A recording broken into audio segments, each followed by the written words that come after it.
प्यारे बच्चों, एक दफ़ा का जिक्र है कि एक खरगोश एक जंगल में दरख्त के नीचे रहता था।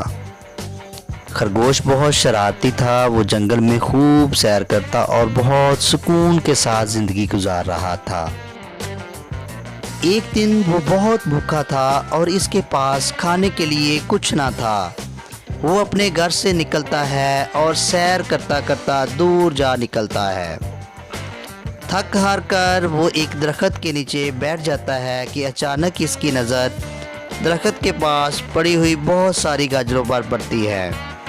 गाजरों का ढेर देखकर वो बहुत खुश हो जाता है।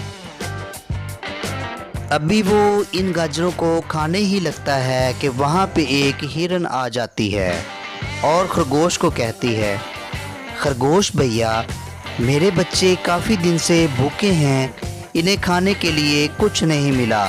अगर आप मुनासिब समझें तो ये गाजरें मुझे दे दें ताकि मैं और मेरे बच्चे ये खाकर अपनी भूख मिटा सकें। खरगोश वो सारी गाजरें हिरन के बच्चों को दे देता है और भूखा ही वापस चला जाता है। रास्ते में खरगोश को एक अच्छी परी मिलती है। वो खरगोश के पास आती है और कहती है, खरगोश मियाँ, आप बहुत अच्छे हैं।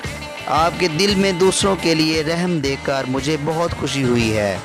वो खरगोश को गाजरों से भरी एक बड़ी टोकरी देती है और कहती है कि ये तुम्हारी रहम दिली का इनाम है। खरगोश इतनी सारी गाजरें देखकर बहुत खुश हो जाता है और खुदा का शुक्र अदा करता हुआ घर आकर खूब सैर होकर वो गाजरें खाता है। तो देखा बच्चों, जो दूसरों की मदद करते हैं और रहम दिली का मुजाहरा करते हैं, इनको इनाम भी मिलता है। हमें भी चाहिए कि खरगोश की तरह दूसरों की मदद करें और रहम दिली का मुजाहरा करें। मेरी वीडियो पसंद आए तो मेरे चैनल को सब्सक्राइब करें।